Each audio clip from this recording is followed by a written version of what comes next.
नमस्कार किसान भाइयों, कृषि वेबसाइट यूट्यूब चैनल में आपका स्वागत है। आज हम आए हैं एक प्रगतिशील किसान के पास जिन्होंने खेती को एक चरम सीमा तक पहुंचा रखा है। तो आइए इनसे जानते हैं सफलता की कहानी और क्या कौन सी खेती करते हैं उसके बारे में। नमस्ते सर।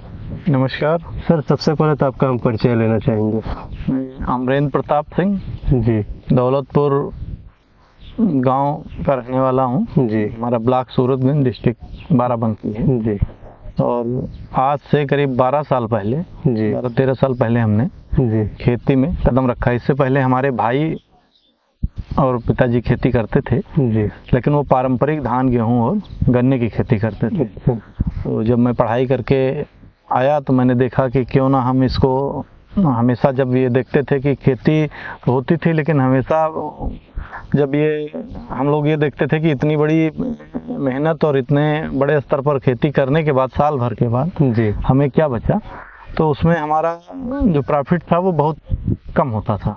तो इसको ले करके हमारे मन में एक विचार आया कि क्यों ना हम इसमें थोड़ा सा आधुनिकीकरण मिक्स करें और नई फसलें जो औद्यानिक और सब्जियों की हैं उनको करना शुरू करें, फल और सब्जियों की, जी जिससे कि कुछ अच्छा हो सके। जी फिर मैंने कई सारी जानकारी जा करके कई किसानों से, कुछ यूट्यूब के माध्यम से कुछ प्राप्त की, और उसके बाद में सबसे पहले 1 एकड़ केले से जी खेती को स्टार्ट किया। सर, आपके सफलता के पीछे किसका हाथ है, थोड़ा आप हमें बताइएगा। देखिए, सबसे ज़्यादा तो हमारा पारिवारिक सपोर्ट और हमारे भाइयों का, उसके जी। बाद हमारा जो स्टाफ है उनका जी। सहयोग, सभी का सहयोग बराबर रहा। हमारे जो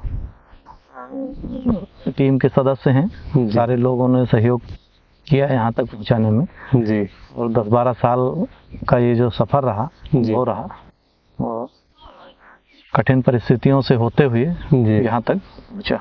तो आप 1 एकड़ में जो खेती किए थे शुरुआती दौर में, उससे आपको कितना मुनाफा हुआ? जब सबसे पहले हमने केला लगाया था 1 एकड़ में, तो उस समय हमें करीब 1 लाख के आसपास प्रॉफिट हुआ था 1 एकड़ में। जी तो हमें लगा कि क्यों ना इसको, प्रॉफिट को और बढ़ाने के लिए हम इसमें कुछ चीज़ें और ऐड करें। जी। उसके बाद में हमने फिर अगले सीजन से केले के साथ सही फसली हल्दी की, और फिर 2 बार अदरक का ट्रायल भी किया, लेकिन अदरक का हमारे यहाँ सफल नहीं हुआ। जी तो केला हल्दी करना शुरू किया, और उसके बाद में जिमीकंद की सही फसली करनी शुरू की। जी। दोनों सफल रही। फिर उसके बाद में तरबूज खरबूजा, और तरबूज खरबूजे के बाद में फिर स्ट्रॉबेरी और शिमला मिर्च, अचारी मिर्च, जी कई सारी सब्जियां अलग अलग जी करना शुरू किया। कलर्ड गोभी थी, ब्रोकली, कैरोटीना, वेलेंटीना, जो कई कलर्स की थी, उनकी खेती शुरू की। जी। तो लगभग अब 1 दर्जन फल और सब्जियों की खेती में करता। तो आप खेती में ऐसा क्या नया करते हैं जिससे आपको ज़्यादा मुनाफा प्राप्त होता है?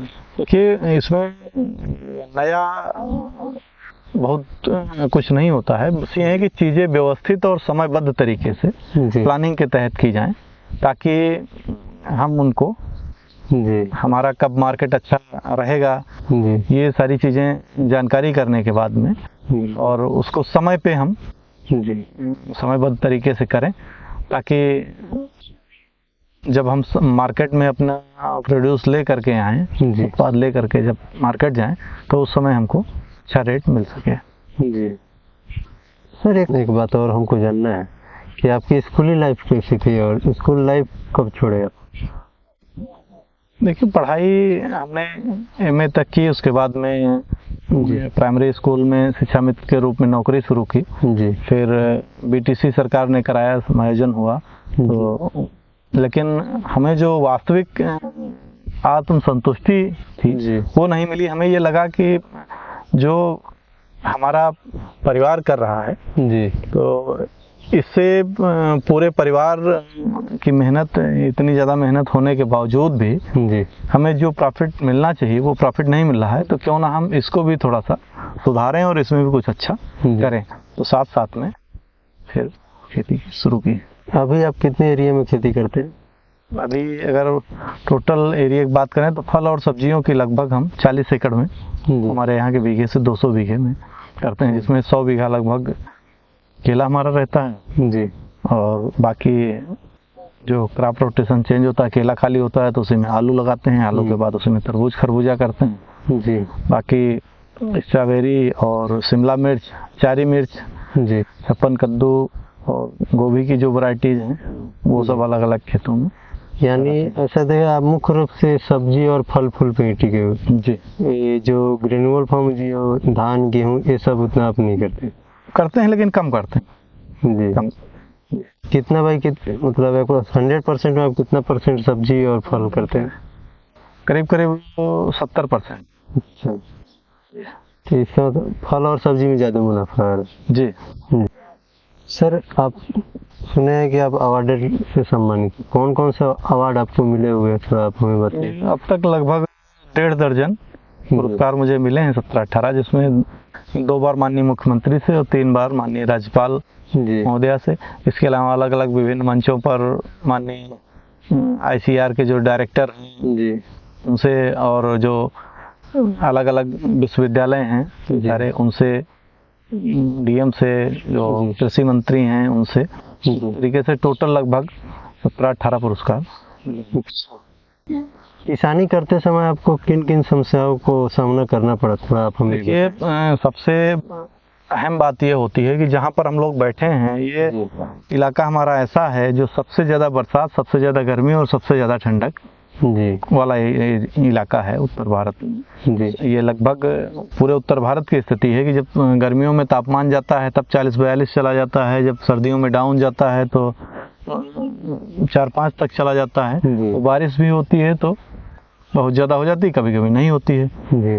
तो ये सारी चुनौतियां सबसे ज़्यादा तो मौसम की हैं। उसके साथ साथ अभी जो दूसरी प्रमुख समस्या है वो ये है कि हम लोगों की जो भी उत्पाद हैं, हमारे जो भी प्रोड्यूस हैं, वो बाहर अभी निर्यात नहीं हो पा रहे हैं। तो उसके लिए हम लोगों को सबसे ज़्यादा लोकल स्तर पर पैक हाउस की ज़रूरत है। जी सरकारी स्तर पर पैक हाउस तैयार हो जाएं ताकि जो भी उत्पाद तैयार हों उन्हें पैक करके दूसरे देशों को भेजा जाए और उससे हमारे साथ साथ देश की भी व्यवस्था सुधरे। कृषि के अलावा सर आप और भी कोई काम करते हैं? सोशल वर्क करते हैं, सामाजिक कार्य करते हैं। सबसे ज़्यादा प्रायोरिटी ये रहती है कि किसानों को कैसे हम आगे बढ़ाएं, किसानों की कैसे ज़्यादा से ज़्यादा उनको टेक्नोलॉजी दें, ज़्यादा से ज़्यादा अच्छी चीज़ें उनको बताएं ताकि दूसरे किसान भी आगे बढ़ें। सबसे प्रमुख जो हमारे जीवन का लक्ष्य है खेती करने का, वो खेती करना नहीं बल्कि किसानों की जो समस्याएं हैं उनके बारे में जानकारी करना और फिर उन्हें जानकारी देना ताकि उन्हें भी एक अच्छा मंच मिल सके और वो अच्छी खेती करके अपनी आमदनी को, अपने परिवार को व्यवस्थित रखें। खेती में सर आप कौन कौन से फर्टिलाइजर यूज करते हैं, थोड़ा आप हमें बताइएगा जिससे हमारे किसान भी कुछ जानकारी ले सके। देखिए, ये तो सबसे महत्वपूर्ण है कि आप मिट्टी की सबसे पहले जांच कराना, फिर मिट्टी में कौन कौन से हमारे न्यूट्रेंट हैं जो कम हैं तो उनकी पूर्ति करना। सबसे बड़ी आज की जो समस्या है वो उसकी जो मिट्टी की जो कार्बनिक वैल्यू है, कार्बन की मात्रा घट रही है। तो सबसे महत्वपूर्ण तो है इसमें गोबर की खाद, कंपोस्ट खाद डालना ताकि इसकी जो कार्बनिक मात्रा है कार्बन की इसमें तो वो बढ़े। जब कार्बनिक वैल्यू बढ़ेगी तो इसकी रोग प्रतिरोधक क्षमता और जो भी हम फर्टिलाइजर देंगे उनके काम करने की क्षमता ज़्यादा हो जाएगी। तो उससे एक तो हमारा मिट्टी का स्वास्थ्य सुधरेगा और दूसरा ये है कि खाने में हमारा स्वास्थ्य सही रहेगा। हमको कम फर्टिलाइजर पड़ी हुई दवा, मतलब जो भी सब्जियां फल हैं वो कम फर्टिलाइजर और कम फंगिसाइड पड़े हुए मिलेंगे। तो हमारे शरीर को भी स्वस्थ रहने में सहायता मिलेगी, हमारी मिट्टी भी स्वस्थ रहेगी और तीसरी कि हमारी जो लागत है वो लागत भी घटेगी जिससे हमारी इनकम बढ़ सके। आप हमारे किसानों को क्या संदेश देना चाहेंगे? देखिए, खेती के साथ साथ हम यही कहना चाहेंगे कि खेती के साथ साथ में फल और सब्जियों की खेती करना बहुत महत्वपूर्ण है। यदि किसान साथी ये चाहते हैं कि हम बहुत बड़े स्तर पर नहीं करना चाहते हैं, हम नहीं करेंगे, तो सबसे जो मुख्य रूप से उनकी आमदनी, इनकम जो जनरेट हो सकती है, आमदनी उनकी बढ़ सकती है, तो वो फल और सब्जियों की ही खेती से है, क्योंकि सब्जियां ही मुख्य होती हैं। आदमी जब बाजार जाता है, मार्केट जाता है सब्जियों के लेने, तो उसको सही सब्जी और सही चीज़ें सही दाम में मिल जाएं तो उससे उसका स्वास्थ्य भी सही रहेगा और उसकी इनकम भी बढ़ेगी। बिल्कुल। बहुत बहुत धन्यवाद सर।